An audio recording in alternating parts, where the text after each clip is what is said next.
বন্ধুরা, তোমরা সবাই এসে গেছো। এবার তোমরা চুপ করে বসো, আমরা আমাদের ঝুলির থেকে গল্প বের করি। পাইরেসি দণ্ডনীয় অপরাধ। অনুগ্রহ করে পাইরেসি করবেন না, পাইরেসির সাপোর্ট করবেন না। এই গল্পের যে কোনো ধরনের পাইরেসির বিরুদ্ধে আইনত ব্যবস্থা নেওয়া হবে। এই গল্পের সকল সত্য লেখকের নিজের। ধূমপান ও মাদক সেবন স্বাস্থ্যের পক্ষে ক্ষতিকর। বইপোকা হল অর্ণব মুখোপাধ্যায়ের তৈরি এক অন্য দুনিয়া।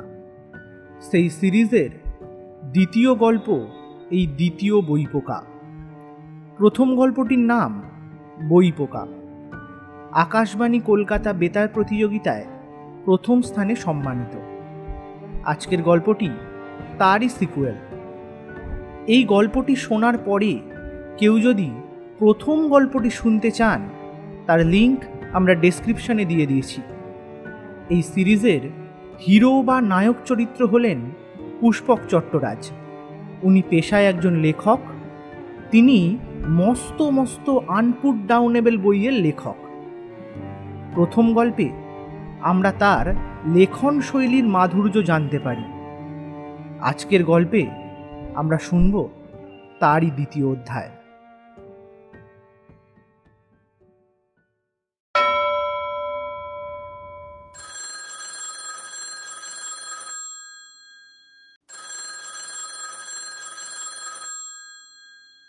হ্যালো, পুষ্পক চট্টরাজ বলছেন? হ্যাঁ, বলছি।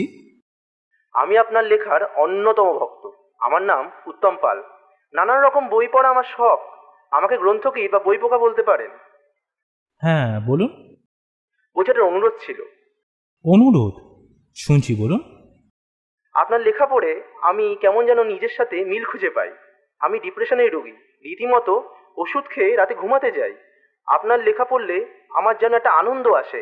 অসাধারণ আপনার লেখার হাত। ধন্যবাদ, আপনাদের আশীর্বাদই তো বেঁচে আছি। তাহলে একটা অনুরোধ করব। হ্যাঁ, করুন। আপনার লেখার বিচ্ছেদ বেশি। আমি একটা পূর্ণ প্রেমের গল্প আপনার কাছ থেকে শুনতে চাই, যদি আপনার আপত্তি না থাকে। একজন পাঠক হিসাবে এটাই আমার আবদার। এতক্ষণ ধরে কথোপকথনের মধ্যে আমাকে এইবার থামতেই হলো। আসলে একটা সময় আসে যখন থামতেই হয়। সর্বসমক্ষে ছেলেরা প্রেমের কথা তুললে অন্যেরা সন্দেহ করে, ভাবে বুঝি কোনো চারিত্রিক ত্রুটি আছে। তবে এখন মানুষের মধ্যে বিচ্ছেদই বেশি, সন্দেহ বেশি, আর এটাই বাস্তব। তাই পরিণতির গল্প বলতে গেলে ব্যক্তিগত অভিজ্ঞতা ছাড়া আর কোনো উপায় নেই। কিন্তু এখন যে হাতে সময় নেই, তাই ওনাকে বাধ্য হয়ে বলে দিলাম, শুনুন দাদা, আপনি বরং আগামীকাল সকাল 10টায় ফোন করুন। এখন আমি একটুখানি ব্যস্ত। পাঠক আমার কাছে ঈশ্বরের দূত। তাদের আবেদন ফেলার ক্ষমতা আমার নেই। রাতের আহার শেষ করে নৈশ নিদ্রার আমার খুব প্রয়োজন, তাই যথারীতি সময়ে ঘুমিয়ে পড়লাম। কিন্তু রাতে একটা অশান্তিতে ঘুম ভেঙে গেল। ওই পাঠকের কথা আমি কিছুতেই ভুলতে পারছি না। আপনার লেখার বিচ্ছেদ বেশি, একটা প্রেমের গল্প শুনতে চাই। ঘরের দরজা খুলে বেরিয়ে গেলাম বারান্দায়। একটা সিগারেট ধরালাম। সিগারেটের ধোঁয়া যখন গোটা বারান্দা দখল করেছে, তখন বারান্দার জানলাটা খুলে দিলাম। দেখলাম আকাশে চাঁদ দেখা যাচ্ছে। লালচে মেঘ তাকে চাদরের মতন জড়িয়ে রেখেছে। মনটা কেমন যেন সেই দিকেই চলে গেল। প্রাণটা হু হু করে উঠল। বারবার ধরে প্রেমের প্রতি আকুল হলাম। বিরহ নেমে আসলো যেন জানলা দিয়ে। তার সাথে রোমন্থিত স্মৃতিতে বেরিয়ে আসলো শুধুমাত্র বিরহ বিচ্ছেদের স্মৃতি। জীবনের সংগ্রামে যারা শুধু সংগ্রামকে ছেড়ে সুখকে বেছে নেয়, তাদের কাছে প্রেম মানে শুধুমাত্র বহুল সম্পদ। আর সংগ্রামীকে দেখে সন্দেহের চোখে। আসলে সংগ্রামীর সততা ওদের মতে কাপুরুষতা। এর থেকে যদি সে চিটিংবাজ হয়, তাহলে বোধ হয় ভালো হতো। এই মনোভাব তাদেরই। সকাল উপস্থিত হলো। সময় মতো ঘুম থেকে উঠে রীতিমতো শরীরচর্চা ইত্যাদি সেরে ফেললাম। এরপর বইমেলার আসন্ন উপন্যাস লিখতে বসলাম। কিন্তু না, মনে পড়ে গেল সেই কথা। আপনার লেখার বিচ্ছেদ বেশি, একটা প্রেমের গল্প শুনতে চাই। আর টেবিলে বসে থাকতে মন চাইল না। মনে এই প্রকার চঞ্চলতা অনেক দিন আসেনি, তাই এর প্রতিকার পেতে চলে গেলাম বাগানের দিকে। সদ্য রোদ প্রবেশ করা গ্রীষ্মের সকালে মৃদু শীতল বায়ু প্রবাহিত হচ্ছিল সেখানে, আর মালি এসে ফুল সংগ্রহ করছে। আমি রোজই নিজ মনে বাগানে আসি, টুকটাক চা কফি খেয়ে আবার নিজের মনেই ফোন কল বা অন্য কোনো ভাবনা বা ব্যস্ততায় আবার ঢুকে যাই অন্দরে। এরা আমার এই আনমনা স্বভাব জানে, তাই আমি প্রবেশ করতে তাদের কাজের দৃঢ়তা এবং সতর্কতা বাড়লেও তারা সশ্রদ্ধ চিত্তে কাজটাই করছিল যেমন করে। আমিও কিছুক্ষণ সময় কাটিয়ে লেখাটা নিয়ে একটু ভেবে হুতাশে বের হয়েই আসছি, এমন সময় সেই মালি আমায় ডাকলেন। বাবু, ও বাবু। ঘুরে দেখলাম সশব্দ চিত্তে চেয়ে আছেন সেই মধ্যবয়স্কা। আমি ফিরে বললাম, বলুন। তিনি আমার মধ্যে সমর্থন পেয়ে বললেন, বাবু, আমার একমাত্র মেয়ে বিয়ে হবে। বাহ, এ তো খুব ভালো খবর গো। বললাম আমি। এটা বলতেই তার চোখ থেকে অবারিত জলধারা প্রবাহিত হতে লাগলো। জলের প্রবাহে আমার মধ্যে হয়তো একটু পরিবর্তন সঞ্চারিত হলো বটে, কিন্তু এই চোখের জলের কারণ বুঝতে পারলুম না। বেশ কিছুক্ষণ সে এইভাবে কেঁদে চললেন। তার কান্না এবার আমি বিচলিত হয়ে বললাম, আহা কাকিমা, এইভাবে কেঁদে চললে কি করে হবে? আসল কারণটা তো জানতে হবে নাকি?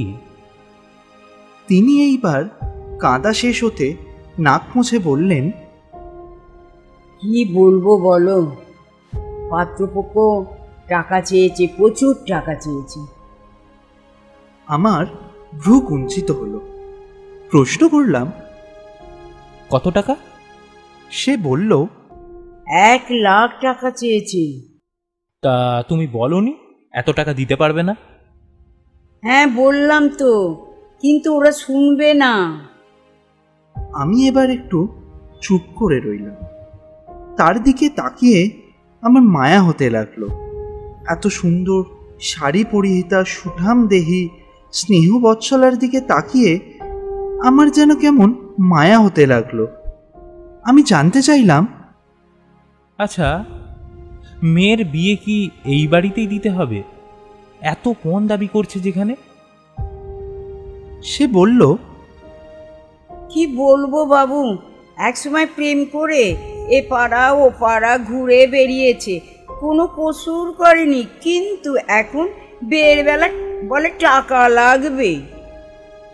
আমি কিছুক্ষণ চুপ করে রইলাম। প্রতিদিন ওনাকে দেখি উনি কীরকম সযত্নে পরিচর্যা করছেন সব কিছু। এত নিষ্ঠার সাথে করেন যে আমার শখের বাগান স্বর্গের কাননের শোভায় শোভিত। কিন্তু তার ভিতর ভিতর যে এমন মানসিক বেদনা তা বুঝতে পারিনি।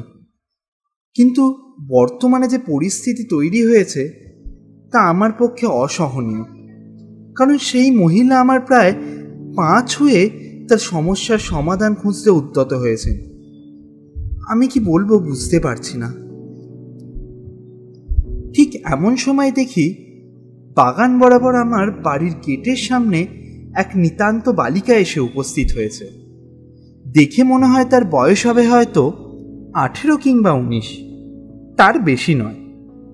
ফুটফুটে তার গায়ের রং, চেহারা বেশ পুষ্টিপূর্ণ, কিন্তু যখন তার মুখের দিকে দেখলাম তখন কেমন যেন একটা অসন্তোষ লক্ষ্য করলাম। তার মা আমার পা ধরে আছে দেখে সে বিন্দুমাত্র বিচলিত হলো না।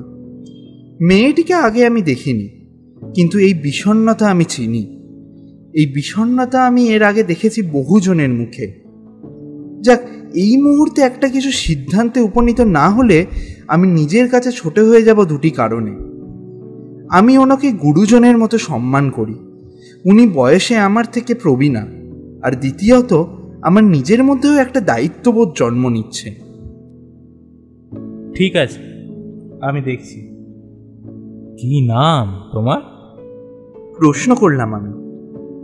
সম্পূর্ণা। কাঁপা গলায় বলল সেই ছোট্ট মেয়েটি।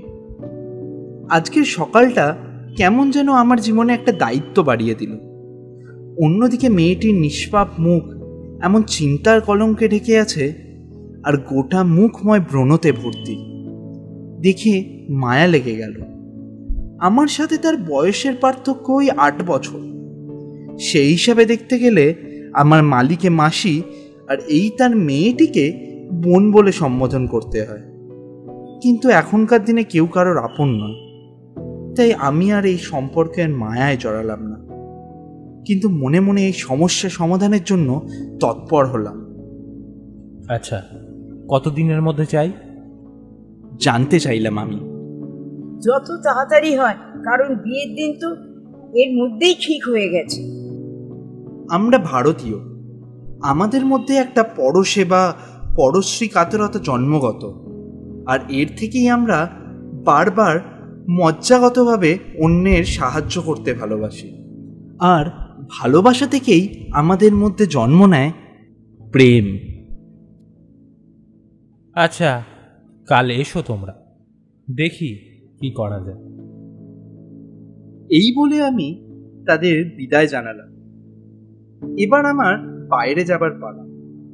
একটা নতুন লেখার প্লট নিয়ে রিসার্চ করার জন্য বের হবার কথা, তাই আর দেরি না করে বের হলাম। আমি সাধারণত যখন কিছুতে মনোনিবেশ করি তখন অন্য কিছু মাথায় থাকে না, আর তাছাড়া আমি একলা থাকতেই পছন্দ করি। যে আমায় চায় না তার প্রয়োজনও মনে জাগে না।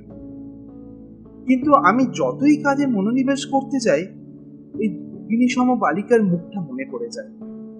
যদিও এই পৃথিবীতে কেউ কারণ নয়, এ কথা সকলেই জানে, কিন্তু তবুও এ কথা মনে হতে থাকে যে যদি তার জন্য একটা ব্যবস্থা করে দিতে পারি তাহলে জীবনে একটা মানসিক শান্তি আসবে। একটা ক্যাব বুক করেই যাচ্ছিলাম, এমন সময় রাস্তায় এক সিগন্যালে বেশ কিছুক্ষণ আটকে যেতে হলো। কলকাতার রাস্তার জল সহজে ছাড়ে না।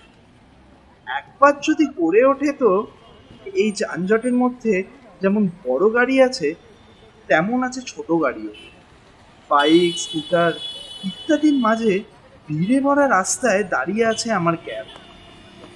এর মধ্যে হঠাৎ বাইক থেকে নেমে এলেন এক মহিলা।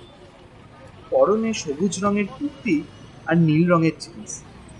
ক্যাবের জানালা বন্ধ ছিল। সেখানে এসে ধাক্কা মারল সে। তার উল্টো আঙুলের স্পর্শে ক্যাবের জানলাতে ঠক ঠক শব্দ হলো। আমিও সৌজন্য হেতু চালককে অনুরোধ করে জানলাটা খুললাম। জানলার কাজ ছড়াতে সে আনন্দে ডগমগ হয়ে বলল, পুষ্পক বাবু, আমি আপনার খুব বড় ফ্যান। এটা আমার কাছে নতুন কিছু নয়, এই হামেশাই হয়ে থাকে বিভিন্ন জায়গায়। এইবার দেখলাম সেই মহিলা তার ব্যাগ থেকে একটা কিছু বের করছেন। তার টুকটুকে ফর্সা হাত আমার দিকে বাড়িয়ে বললেন, স্যার, এই দেখুন, আপনার বইটা কিনেই আমি বাড়ি ফিরছিলাম। আমি কি লাকি, যাবার পথে আপনার সাথে এইভাবে দেখা হয়ে যাবে ভাবিনি। এই একটা অটোগ্রাফ পাওয়া যাবে? পকেটে পেন ছিল। দেখলাম যেটা তিনি বের করে আমার দিকে এগিয়ে দিচ্ছেন তা আমার এইবারের বই, মেলায় প্রকাশিত একটা অসমাপ্ত প্রেমের উপন্যাস। সেটার উপর একটা সই করে দিলাম। হয়তো আরও কিছু নিজের বিষয়ে সুখ্যাতি বা সমালোচনা শুনতে পেতাম, কিন্তু না, তার হলো কই। সিগন্যাল খুলে যেতে রাস্তার সাথে আবার চলমান হতে হলো আমাকে, সুতরাং সম্পর্ক বিচ্ছিন্ন হলো। এইভাবে এগিয়ে চলেছে কিছুক্ষণ। এমন সময় হঠাৎ প্রকাশনীর পক্ষ থেকে ফোন এলো। ফোন আসতেই আমি সেটা তুললাম। গাড়ি এগিয়ে চলেছে আর ওপাশ থেকেই এলো এক সুখবর। স্যার, কনগ্রাচুলেশনস, আপনার বইটা বেস্ট সেলার হয়েছে স্যার। মনটা ভরে গেল। তার সাথে আরও একটা জিনিস দেখলাম, রয়্যালটির টাকাটাও ঢুকে গেছে। বেশ দীর্ঘ শ্বাস ফেললাম এটা দেখে। বেশ মনে একটা প্রশান্তি এলো। এরপর আর কিছু বলবো ভাবছি, এমন সময় উদয় হলো সেই চিন্তা। কোত্থেকে ভেসে এলো সেই মেয়েটার অবলা মুখ ও চোখ। সাধারণত আমি আবেগের বশে কোনো কাজ করি না, কিন্তু এখনকার পরিস্থিতিই আলাদা। তাই কাজ সেরে ব্যাংকের উদ্দেশ্যেই রওনা হলাম, কারণ এটিএমে তো এত টাকা পাওয়া যাবে না। টাকা তুলেই সেই ক্যাবেই বাড়ি ফিরলাম।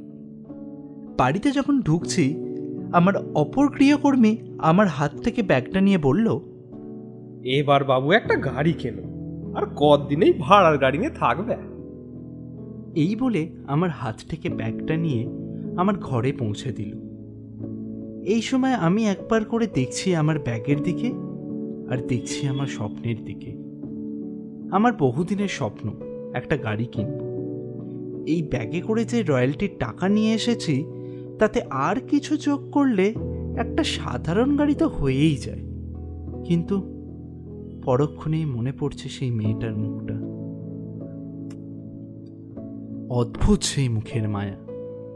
আগামীতে আসতে গেলে বর্তমানকে পেরোতে হয়, কিন্তু আমার বর্তমান বলতে চাইছে আগামীকে উদারতায় ভরিয়ে দেবার জন্য।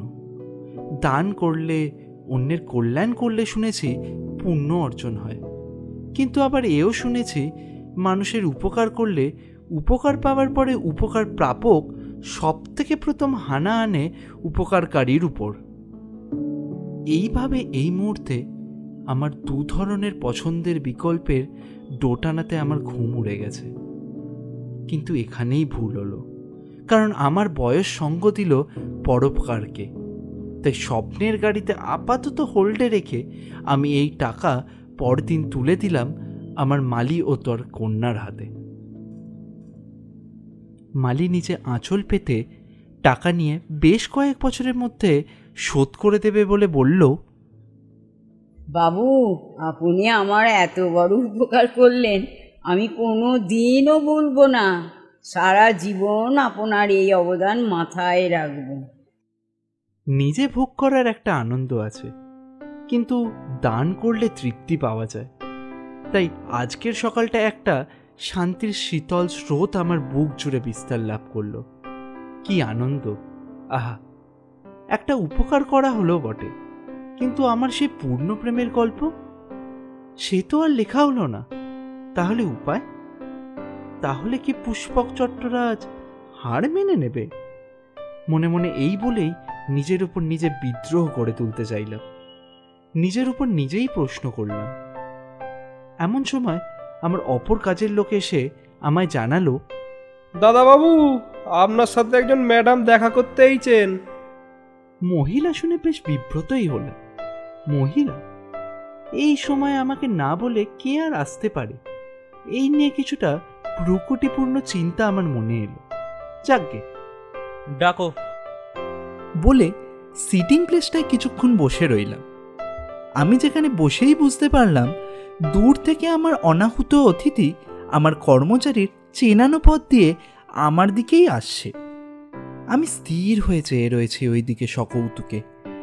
কিছুটা কাছে আসতে বোধ হয় আমার মন কিছুর একটা ইঙ্গিত বুঝতে পারল, কিন্তু সেটা যে কিসের ইঙ্গিত দিচ্ছে তা স্পষ্টভাবে আমার বোঝা সম্ভব হচ্ছিল না। আরও একটু কাছে আসতে তার মুখমণ্ডল আমার কাছে চিহ্নিত হলো। ফর্সা ধপধপে ত্বকের রং দেখে তাকে আমার সমবয়স্কই মনে হলো। কিছুটা কাছে আসতেই অদ্ভুত এক কাণ্ড হলো। রিয়া? পুষ্পক? সে আমার নাম উচ্চারণ করছে, আমাকে আপাতমস্তক ভালো করে দেখছে। আমিও দেখছি, দেখবো নাই বা কেন? ও তো রিয়া, আমার কোয়েট স্কুলের ক্লাস 11-এর বান্ধবী। আরও একটু বাদে আরও একটা কাণ্ড হলো। আমি দেখলাম তার হাতে একটা বিয়ের কার্ড, আর সেটা দেখেই এতক্ষণ আমি যে দীর্ঘদিন বাদে আলাপ হবার আনন্দ পাচ্ছিলাম, সেটা কেমন যেন জল পড়ে গেল। মনে মনে ভাবলাম নির্ঘাত ওর বিয়ের নিমন্ত্রণ করতে এসছে। নিমন্ত্রণ করলে মানুষের খুশি হয়, কিন্তু আমি উল্টে দুঃখ পাচ্ছি যখন, তার নিশ্চয়ই একটা কারণ আছে। আসলে কোনো এক সময় আমি রিয়াকে প্রেমের প্রস্তাব দিয়েছিলাম, ও ছোটবেলা থেকেই এত সুন্দরী ছিল যে কেউ ওর প্রেমে পড়তেই পারত। আমাদের ব্যাচে আমি 8 নম্বর প্রেমের প্রস্তাব ওর কাছে নিয়ে গিয়েছিলাম একসময় দুরু দুরু বুকে, কিন্তু দুর্ভাগ্য তাও উড়িয়ে দিয়ে একটা কথাই বলেছিল যে আমরা খুব ভালো বন্ধু থাকবো। কিন্তু কোথায় রেখেছিল ও সে বন্ধুত্ব? সব রকমভাবে আমার সাথে কথোপকথন বন্ধ করে দিয়েছিল, সোশ্যাল মিডিয়া থেকে ব্লক করে দিয়ে। ওহ, সে কি মানসিক অবস্থা হয়েছিল সেই বয়সে আমার। বুকটা খাঁ খাঁ করত, মাথা কেমন ঝিমঝিম করত। এক সময় চাপা একটা যন্ত্রণা বেরিয়ে আসতো আস্ত এক কান্নার মধ্যে। আসলে ওকে দেখে আমি এতটাই আপন করে নিয়েছিলাম, হয়তো ওর জন্যই আমি আজও অবিবাহিত। আমি এই সমস্ত ভাবনার মাঝে আটকে ছিলাম আর ওর দিকে দেখছিলাম। এবার প্রশ্ন করলাম, কত বড় হয়ে গেছি না আমরা? তাও 12 বছর হবে, তাই না? রিয়া এটা আমার মুখ থেকে শুনে প্রতি প্রশ্ন করলো, কিসের 12 বছর? আমি বললাম, এই আমরা স্কুল শেষ করেছি। তা হবে। তা বিয়ে করেছিস? হাসি মুখে নিজের আবেগ চাপা দিয়ে ওর হাত থেকে বিয়ের কার্ডটা নিয়ে প্রশ্ন করলাম আমি। না না, মাথা খারাপ, ওসব কেউ করে? আমার ভাইয়ের বিয়ে। হেসে বলল রিয়াও। এই দেখো কি কাণ্ড, বসতেই বলিনি। সে বসতে বসতে আমাকে প্রশ্ন করতে লাগলো, আচ্ছা একটা জিনিস বল, মেয়ে তোর কে হয়? এতক্ষণ আমি যে ধারায় কথা বলছিলাম সেই চিন্তার গতিটা কেমন যেন আঘাতপ্রাপ্ত হলো। আমি অবাক হয়ে জানতে চাইলাম, মেয়ে? কোন মেয়ে? রিয়া বলল, মজা করিস না। এই বলল ঝুপড়ি বাড়ি, 3 কোলে কেউ নেই, কিন্তু এ তো দেখছি রাজপ্রাসাদ। মুহূর্তে আমার সব ভাবনা মার খেলো। মার বললে ভুল হবে, বরং বলা ভালো ঠ্যাঙানি খেলো। অদ্ভুত কি অবস্থা! ওই সম্পূর্ণা মানে ওই ছোট্ট মেয়েটির কথা জানতে চাইছে, কিন্তু কেন? ওর কথা জানতে চাইছে কেন? প্রশ্ন করলাম আমি। দাঁড়া, তুই কি সম্পূর্ণা বলে মেয়েটার ব্যাপারে জানতে চাইছিস? হ্যাঁ, তুই ওর কে হোস? রিয়ার এই প্রশ্ন শুনে আমার আবার একটু অস্বস্তি হলো, কারণ ওই ছোট্ট মেয়েটি যে আমার বাড়ির মালির মেয়ে এটা বললে ওরাই অপমানিত হবে। তাই বললাম, আমি ওর দূর সম্পর্কের দাদা। ওর মা আমার বাগানে কাজ করে। রিয়া এবার বলল, ও তাই বল। আজকালকার ছেলেপুলেরা এত পাকা হয়েছে না, কোনো কথা শোনে না, একেবারে যা মনে করবে, যখন মনে করবে তখনই করে ছাড়বে। কি কাণ্ড! এই বয়সে বিয়ে করতে চাইছে। মানে তোদের মত আছে তো? আর মত, আমাদের গার্জেনদের আর কি মত। তবু কাকু কাকিমা অনেক বুঝিয়েছে, কিন্তু ওরা প্রেমে পাগল, ওরা শুনবেই না। এই বলে রিয়া কফির কাপে প্রথম চুমুক বসালো। সাদা কাপের উপর ওর ঠোঁটে লাগা লিপস্টিকের ছাপ পড়ল। তাহলে পণ নিচ্ছিস কেন তোরা? ওকে থামিয়ে মুখের হয়ে বাধ্য হয়ে প্রশ্ন করলাম আমি। পণ মানে ডাউরি? কে নিচ্ছে? রিয়া এবার যেন চমকে উঠল। কে নিচ্ছে জানি না, তবে আমি গুনে গুনে ওদের টাকা দিয়েছি। আমার এই কথা শুনে রিয়া আমার চোখের দিকে তাকিয়ে আমার বাড়ির আশেপাশে চোখ বোলাতে থাকলো। এখানে আমি বসলে একটা ফোয়ারা চালু করা থাকে, সেদিকে কিছুক্ষণ তাকিয়ে রইল। তারপর বলল, আমি জানতাম না, আমাকে না জানিয়ে হয়েছে এই কাণ্ড। আমি একটু অবাক বিস্ময়ে জানতে চাইলাম, মানেটা কি? তোর ভাইয়ের বিয়ে পণ দিয়ে হচ্ছে, তুই জানিস না? না জানি না, বলছি তো। রিয়া ভ্রু কুঁচকে কেমন যেন মুখ করে বলল, তারপর একটু থেমে বলল, আমাকে শুধুমাত্র নিমন্ত্রণ করতে পাঠিয়েছে। আসলে ওরা তো প্রেম করে বিয়ে করছে। আমার কাকুর একটু টাকার গরম আছে, খুব নির্মম আর নিষ্ঠুর স্বভাব। কিন্তু এখন তো তোকে দেখে মনে হচ্ছে কমিডিন দাবি করেছে, যার এত বড় বাড়ি, এত সম্পত্তি আছে। আচ্ছা, সম্পূর্ণ তোর কেমন রিলেটিভ? কফি চুমুক দিতে দিতে প্রশ্ন করল রিয়া। আমার বোনের মতো, আমার মালির মেয়ে, বললাম তো এইসব। এই উত্তরটা দিয়ে আমি এবার আমার কাপে চুমুক দিলাম। দেখি রিয়া আমার দিকে অবাক বিস্ময়ে তাকিয়ে আছে। এই চাহনি ওর কাছে আমি কতবার চেয়েছি, কিন্তু পাইনি। আজ সে এভাবে চেয়ে আছে, হয়তো আমার সম্পত্তি প্রতিপত্তির ওকে আকর্ষিত করেছে ওকে আমার দিকে। আমার মনে পড়ে গেল সেদিনের স্কুল জীবনের কথা। একবার পেন নিতে এসেছিল আমার কাছে, সেদিনই প্রথম পরিচয়। আমি বলেছিলাম, একটা কবিতা শোনাই আমার লেখা। তখনও মুখের ওপর বলেছিল, ওসব কবিতা দিয়ে কি হয়? টাকা চাই, টাকা, অনেক টাকা। তারপর যখন রিয়াকে প্রপোজ করলাম, না করে দিয়েছিল। বলেছিল কবিতা দিয়ে নাকি প্লেন উঠবে না, গাড়ির চাকা ঘুরবে না, তাই ভালো বন্ধু থাকতে চায়। নিজের গাড়ির চাকা আজও ঘোরেনি ঠিকই, কিন্তু প্লেন উড়েছে। বিভিন্ন জায়গায় আমার লেখা কবিতা গল্প পৌঁছেছে। পুষ্পক চট্টরাজকে এখন সবাই চেনে।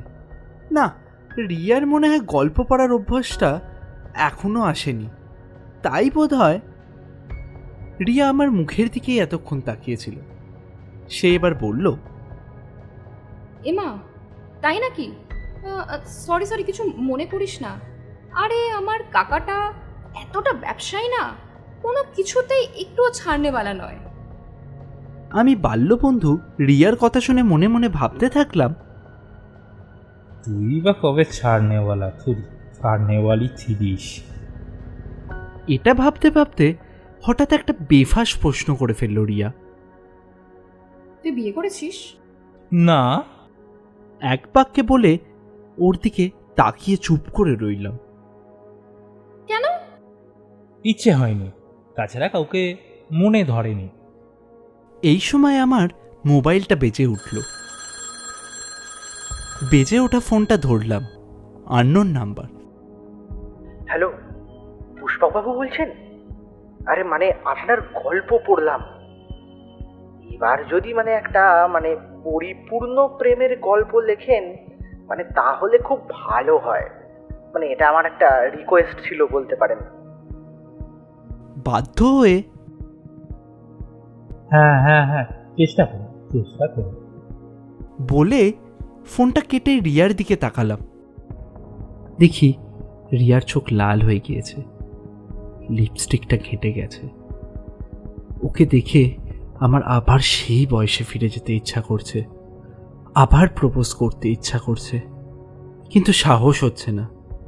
যদি না বলে দেয়, লজ্জায় মাথা কাটা যাবে। মেয়েরা শুনেছি ছেলেদের মনের ভাব বুঝতে পারে। এখন ওর চোখ দেখি ডকমক লাল, সোজা তাকিয়ে আছে আমার দিকে।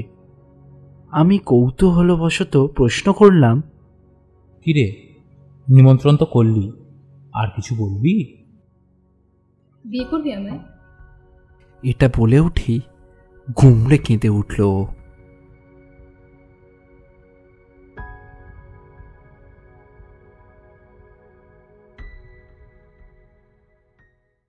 তারপর ঠিক 3 মাস পরে আমার নতুন পরিপূর্ণ প্রেমের উপন্যাসটা পাঠকের চাহিদা ও ভালোবাসায় প্রকাশ পায়। সেইটার বুক রিডিং সেশনে গোটা হল জুড়ে লোক ভর্তি হয়ে আছে। একদম শেষ লাইনটা পাঠ করছি আমি। উপন্যাসের নাম নিখুঁত অনুরাগ। সবাই আমার মুখে শেষ লাইনটা শোনার জন্যই অপেক্ষা করছে। রিয়ার প্রশ্ন, বিয়ে করবি আমায়? এর উপরে উপন্যাসের হিরো কি বলবে তার জন্য? আমি একটু পড়া থামিয়ে চারিদিকটা চেয়ে দেখলাম। লাইমলাইটের আড়ালে যারা আছে তারা সবাই আমার দিকে কৌতূহলে তাকিয়ে আছে। নিঃশব্দ আমি পড়লাম, হ্যাঁ।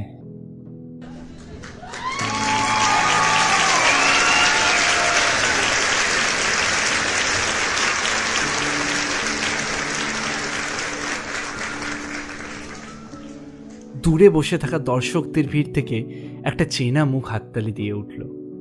তার চোখে জল। আসলে সে না ফিরে আসলে হয়তো এই উপন্যাসটা লেখাই হতো না। কথায় আছে, একজন সফল পুরুষের পিছনে একজন নারীর হাত থাকে, আর এক্ষেত্রে এই উপন্যাস সে না হলে শেষই হতো না। আগে হ্যাঁ, ঠিক ধরেছেন, রিয়া আমার বাল্যবন্ধু, আমার মালির মেয়ের ননদ, আর বর্তমানে প্রায় 3 মাস হলো তার একটা নতুন পরিচয় হয়েছে। সে আমার স্ত্রী।